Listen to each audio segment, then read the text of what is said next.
Ok. Bon après-midi. Donc, on a maintenant une personne qui sait parler le français. Ce n'est pas une Française, c'est une Française, si?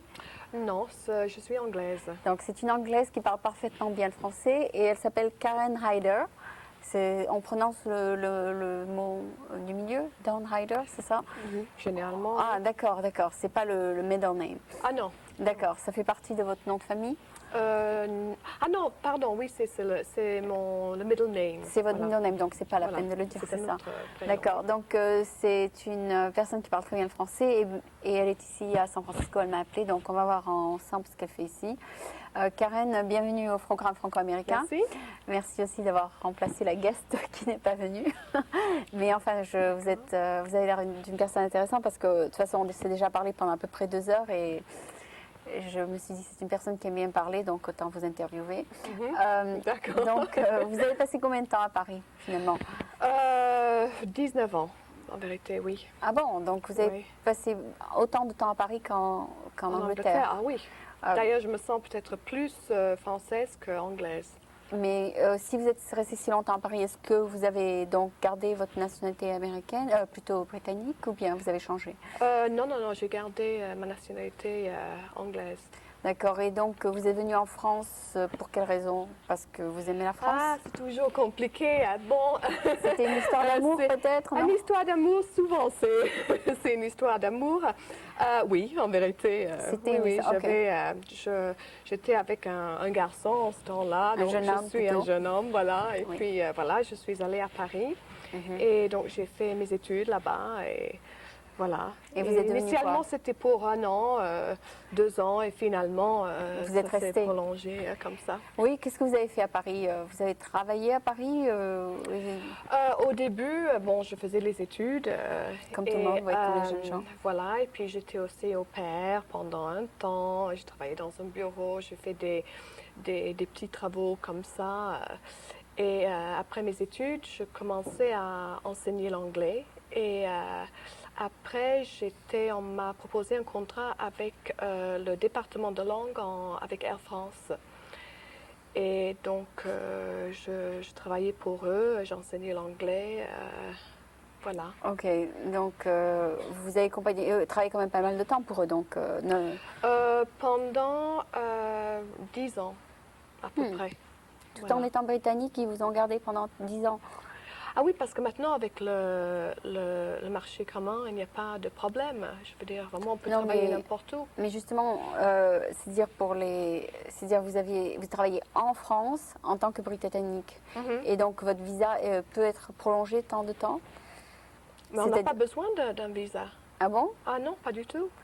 Ah d'accord, donc parce qu'il y a beaucoup de nouvelles en France ici qui disent qu'ils ne veulent pas tellement d'étrangers, etc. Donc ça ne s'applique pas du tout aux pays d'Europe. Ah non, pas du tout. Hein. C'est Non, surtout là... pour ceux qui viennent peut-être du Maghreb ou bien de Tunisie, du Maroc, c'est ça les problèmes peut-être. Oui. Ah d'accord. Et surtout maintenant, je veux dire, c'est encore plus facile. Vraiment, on peut aller un peu n'importe de partout et puis voilà. travailler sans permis, c'est ça. Enfin, vous faites partie de l'Europe. Est-ce que votre passeport est comme le mien, c'est-à-dire c'est un passeport Bordeaux qui dit Communauté européenne? Non, j'avais un passeport, mais justement, j'avais un passeport anglais depuis longtemps. Et là c'était vraiment l'ancien passeport qui était très joli, voilà, avec l'emblème et qui était noir. Et maintenant, j'ai demandé à Los Angeles pour renouveler mon passeport et ça va être justement le passeport européen que les Britanniques n'aiment pas d'ailleurs. Enfin, peut-être pas tout, mais souvent, les Britanniques n'aiment pas. Ah d'accord, c'est un... quand vous dites qu'ils n'aiment pas, c'est parce que c'est un passeport de la communauté, c'est voilà. ça? Ben justement, nous aussi, on n'a plus de passeport français, on a le passeport de la communauté européenne. Oui, mais les Français, eux, ils acceptent, mais les Britanniques, c'est beaucoup plus long. Ils sont beaucoup attachés à leur identité. Oui. Ah oui. C'est vrai, pourtant je pensais que c'était beaucoup plus difficile pour les Français. Enfin, je ne sais pas. Moi j'étais un peu choquée, franchement, quand j'ai eu mon passeport européen. Donc vous êtes ici depuis combien de temps? 10 mois. 10 mois. Et qu'est-ce Voilà. que vous faites de beau? Je voyage, je discute, je viens ici. Voilà, c'est ça. Donc Voilà, vous êtes venu pour une raison ou bien juste par curiosité? En vérité, parce que Je crois que quand on est dans un travail depuis un certain temps, il y a un moment où on a vraiment besoin de changer. Même si on aime le travail, je pense qu'on arrive à un certain point. Et j'avais vraiment besoin de changer même de pays. Peut-être les choses étaient trop faciles parce que j'avais un très bon travail, j'avais un appartement, Paris, la vie est belle. Et enfin, ça vous paraît peut-être drôle de dire que la vie était trop facile, mais je crois que quand on a 10 ans de vie qui est très routine, après c'est bien de changer, d'avoir la vie peut-être un peu plus difficile pour après apprécier. Et donc voilà, c'est vraiment la vie plus difficile ici. Parce que c'est des difficultés de trouver du travail, je pense. Oui, ça c'est toujours difficile parce que il faut avoir déjà le permis de travail, etc. Donc, mais je suis optimiste. Ce qui serait bien, c'est si on faisait combiner l'Europe, Amérique, enfin combiner que ce serait. Je pense que ce serait possible parce que l'Amérique aime beaucoup les Européens et vice-versa. Donc c'est possible qu'un de ces jours, ils fassent un accord où il n'y aura pas de problème de travailler dans les deux continents sans problème. Oui, enfin, moi je n'imagine pas ça trop. Parce que je crois que vraiment l'Amérique et l'Europe, ils veulent quand même se protéger un petit peu. On peut comprendre que parmi l'Europe, voilà, ils veulent que ce soit ouvert parce que maintenant ils veulent être vraiment une unité. Oui. Mais je comprends que l'Amérique ne veut pas quand même qu'il y ait trop d'Européens ou de gens d'autres pays. Oui, mais ce qu'il y a de problème aux États-Unis, c'est qu'il y a beaucoup trop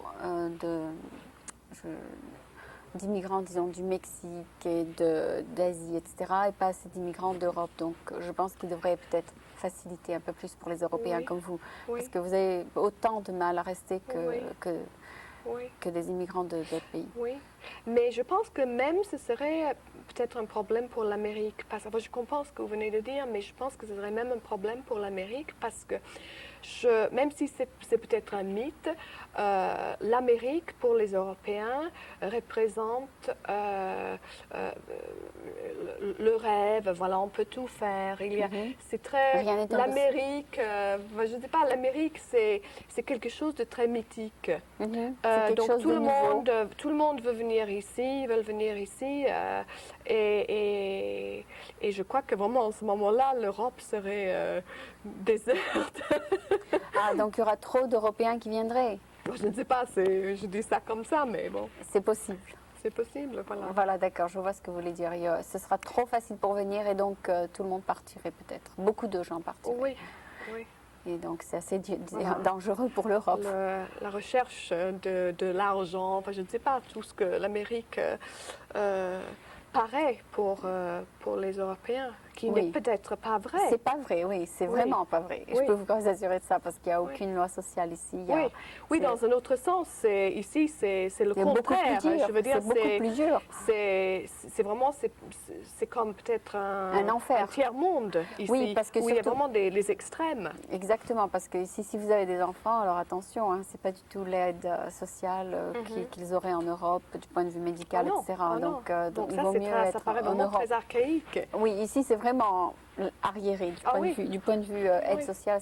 Oui, mais on ne voit pas ça du tout en Europe. En Europe, on s'imagine voit pas vraiment, ça. Justement, il y a tout, ça paraît très magique ici. Voilà, on peut arriver à tout faire parce qu'il y a le film. Voilà, donc, les films, ça représente énormément, oui. D'accord. Et ça aide à faire proliférer cette image de l'Amérique. Qui n'est pas la vraie image, finalement. Qui n'est pas le vrai. Oui. Il y a un petit peu, mais bon, ce n'est pas vraiment ça. Non. Oui, enfin, il y a la richesse naturelle, mais il n'y a pas vraiment la richesse dans chaque famille comme on le porterait dans les films, n'est-ce pas? Enfin, je pense que c'est assez naïf des gens de regarder les films, de croire que c'est comme dans les films.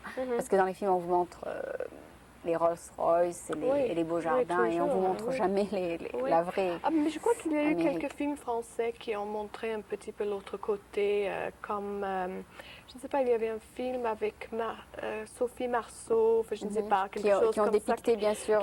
Qui ont montré quand même que ce n'était pas si facile que ça. C'est assez dur. Voilà. C'est beaucoup plus dur. D'ailleurs, moi, de toute façon, moi, ça fait presque 18 ans que je suis ici et ce n'est que maintenant que c'est facile. Mais au début, c'était très difficile, je veux dire, beaucoup plus difficile qu'en France. Ah oui. Donc, mais bon, ça fait quand même 10 mois, donc je peux continuer encore un petit peu. De toute façon, c'est amusant d'avoir la vie, oui, l'aventure. Qu'est-ce que vous espérez découvrir finalement?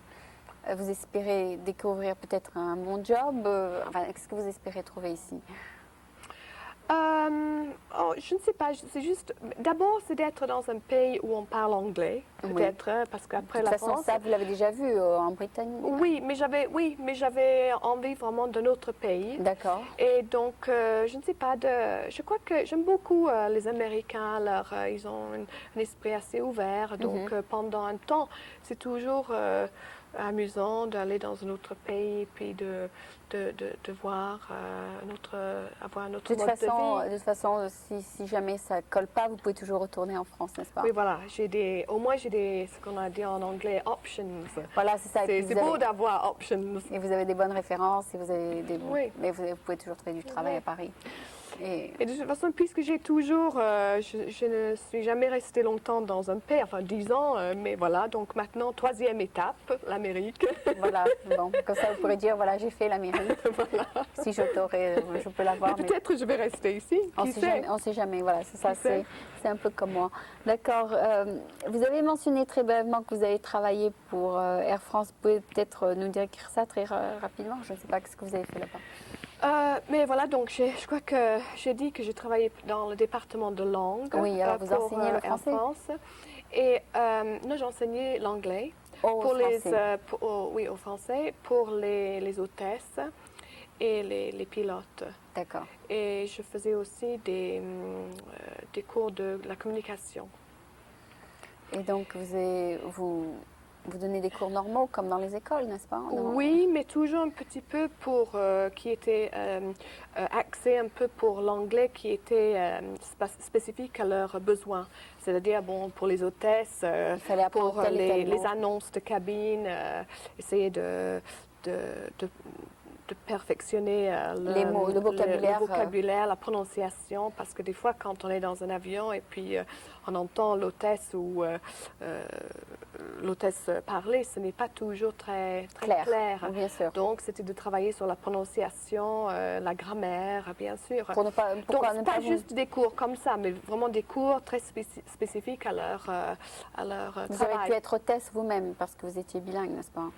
Oui. Vous auriez pu. Mais je crois que c'est assez difficile parce qu'il faut vraiment pousser les chariots. Oui, je crois que c'est assez lourd. C'est waitress, voilà. Oui, d'accord. C'est pas facile. Mais voilà. Donc, ça vous a plu? C'était 9 ans? Énormément, oui. Non, vraiment, j'aime beaucoup enseigner. D'accord. Et j'aimerais faire ça ici, si c'est possible. Enseigner à des adultes, n'est-ce pas? Oui, ou alors j'ai aussi enseigné à l'université à Paris. Ah bon? La première année. Les jeunes gens, voilà, jeunes et j'aime beaucoup ça aussi. Mais pas tellement l'école, non. D'accord, bon ben je vous souhaite beaucoup de chance. Merci beaucoup, merci. Je ne sais pas si ça va peut-être se réaliser votre rêve pour vous ici. On ne sait jamais, vous savez, c'est des fois un coup de chance. Hein. C'est des fois vous tombez sur quelqu'un qui a besoin de vous. Et voilà, puis, c'est ça. Voilà, donc vous allez jouer un petit peu à la loterie. Ah ben oui, de toute façon. Oui, de toute façon, je crois c'est un peu absurde, mais je crois dans l'absurdité, donc. Oui, ça permet de rêver, voilà. Voilà, de toute façon, même si ça ne colle pas, vous pouvez toujours essayer le Canada, où il y a le français, l'anglais, etc. Bon, d'accord. Le monde est ouvert. Vous allez peut-être m'aider aussi, c'est ça. On va peut-être faire quelque chose ensemble. Voilà, on sait jamais. Oui, avec plaisir, grand plaisir. Donc, c'était Karen Downrider. C'est une Britannique. C'est comme ça qu'on les appelle en anglais.